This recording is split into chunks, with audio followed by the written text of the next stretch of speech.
BETH, Man United 4, Newcastle United 1. We've got the job. Listen, we got the job done. What a sigh of relief.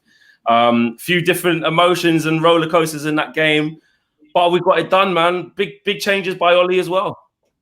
Yeah, big changes by Ollie. I think everyone who was criticising Ollie for the change and stuff at the start, forget about it. Ollie's not a PE teacher. He knows what he's doing. He knows what he's doing right. I know it's 4-1. I know it's Newcastle, but that filled me with so much confidence. Maguire getting his goal.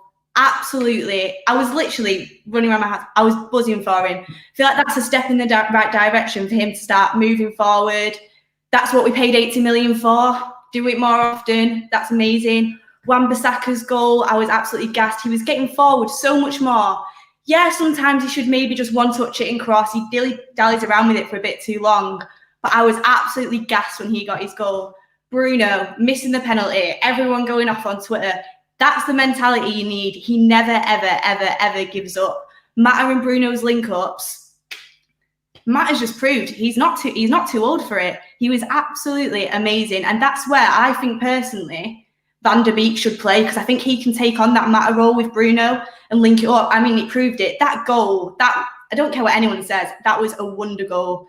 Rashford played really well. I do think he's a left winger, but he did the job up front. I was absolutely buzzing. And I just think, I don't even think we should have conceded, to be honest. I think the defence was really solid.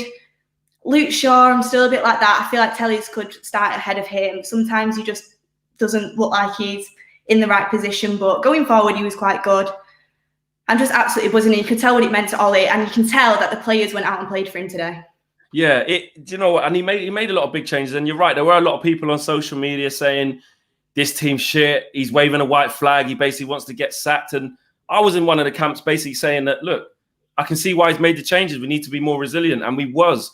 And just on that Mata situation there, I mean, should he play more, Beth? Should he be starting more games? Like everyone seems to just write one Mata off and always says he's old now, he can't move, he's not quick enough. But you look at the intelligence.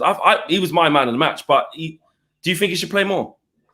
Yeah, after that performance, I don't understand how you can drop Juan Mata after that performance, in my opinion. But what I think's good, obviously, Juan Mata's getting old now, so you can't start every game realistically when we're playing Champions League and stuff. And this is why we've got Van der Beek. Pogba, he did okay when he came on, but Van der Beek, the one-touch, the two-touch passes, his vision is very similar to how Mata plays for me, like getting in behind, the link-up with Bruno, who, in my opinion, is the first name on the team sheet every time. Like, he gave the ball away a lot today.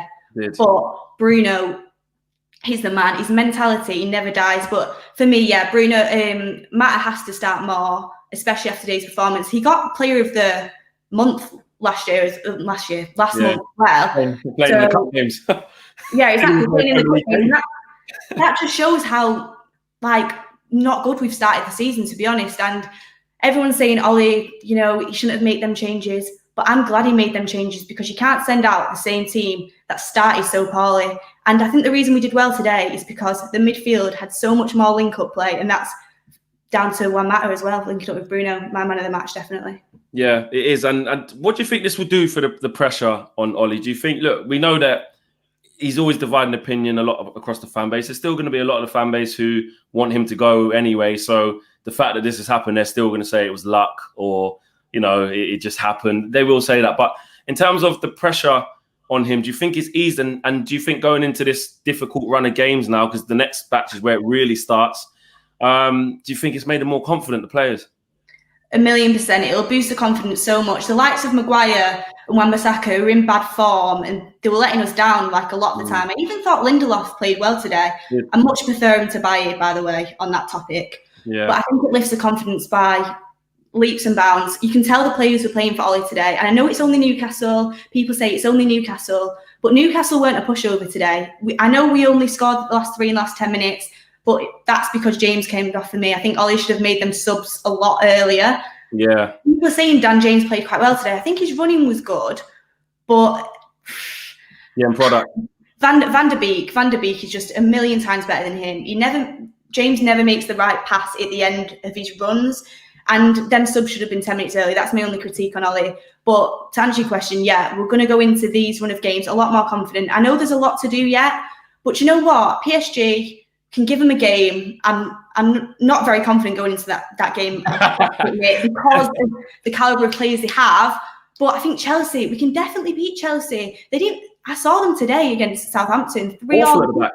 Yeah, awful at the back. With our attacking calibre, we can get in on them, especially if you're playing Van der Beek, who can pass and move around the back of their defence. I'm really excited, to be honest. It's proper lifted my mood. Yeah, well, proper lifted my mood. By the way, Beth, it's just one game. You know, relax. This is what happens. But you're right, though. We have got to keep it in context. But it has lifted. You can't watch that and still be sat there depressed in your chair. If you are, then I'm like, what would you want? Like, do you know what I mean? So would you? Okay, next game. Who starts on the left-hand side for you? PSG. Do you know what? Well, Martial. No. Rashford starts on the left for me because Martial's going to play up front. Yeah, Martial's going to play up front. So Rashford's going to start on the left. He was good up front today, but he's definitely a left winger. He kept interchanging with Dan James, I noticed. So Rashford starts on the left for me. I played Bruno in the middle role, and then obviously on the right, I'd be tempted to play Mata, again. I really would be tempted to play Mata, especially after how he played. Van der Beek can come on for him. If not, could start Van der Beek as well. But yeah, I'd definitely bring on Van der Beek sooner, or possibly even start him. But you've got to play Juan Mata in that game for me.